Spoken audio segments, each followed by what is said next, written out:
Hello everybody, it's Jeff from Close to Home in Glastonbury here with the April block of the month in the Stroll by the Seaside series. I want to start by letting everybody know that we have all our entries in from last year's block of the month competition. They were posted in the email and you have 2 weeks to come into the store and vote on your favorite. If you're participating in this year's block of the month, you'll get a ticket with the pattern this month, and you can use that ticket to vote for your favorite. That's until from April 25th, so that's today when this video comes out, through Saturday, May 10th. So you'll have 2 weeks to vote on your favorite. We got 11 quilts. They're really awesome, and I'm very excited. But let's move on to April's block. This is one of my favorites blocks of all time, regardless of where it is. This one's called Snail's Trail. So you're going to have identical pieces of every single one of your fabrics for this one. So from your focus fabric, your accent color 1 and 2, and from your background, you're going to have in each one a 7 by 7 inch square, a 4 by 4 inch square, and a 2 by 2 inch square.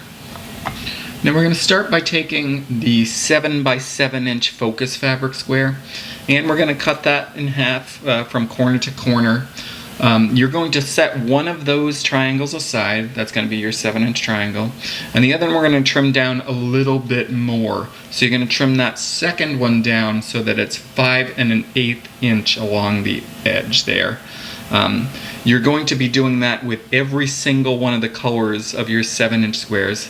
So you'll have 4 of the 7 inch triangles from each color, and 4 of the 5 1/8 inch triangles from each color.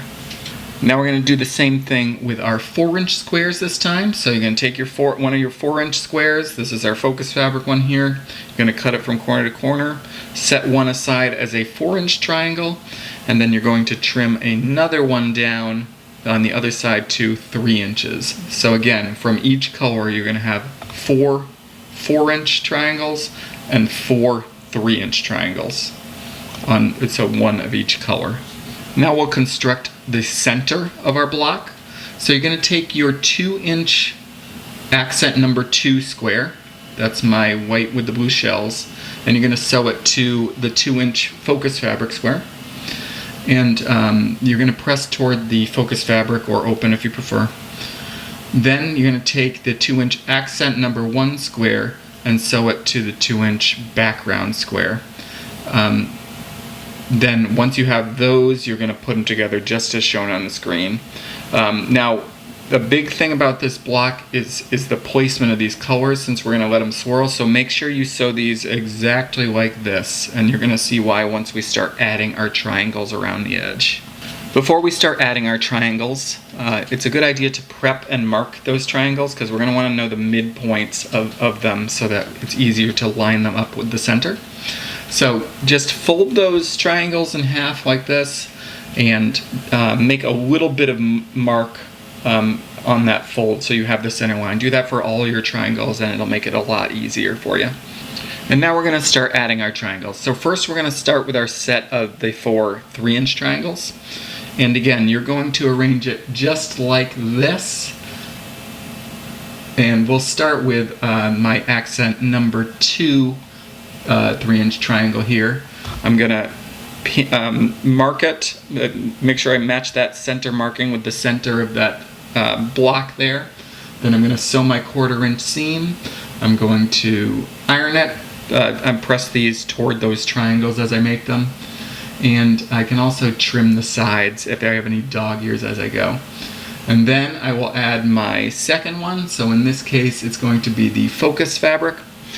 Then we'll do the same exact thing, and we're going to keep doing this until we have all 4 triangles sewn around the edge.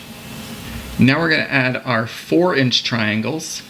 So you're going to arrange them again just as shown on the screen, and if you notice, the colors are always moving toward the right, so you're always spiraling around right. So just make sure you have those triangles set up before you sew anything down. And again, you're going to sew down those 4 inch triangles in the exact same method, matching up those midpoints to keep everything good.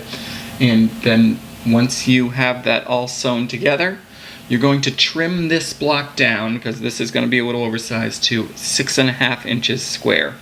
Just make sure when you trim it down that you have a 1/4 inch seam around all the edges, from the point that's at the very edges to the edge of the block itself.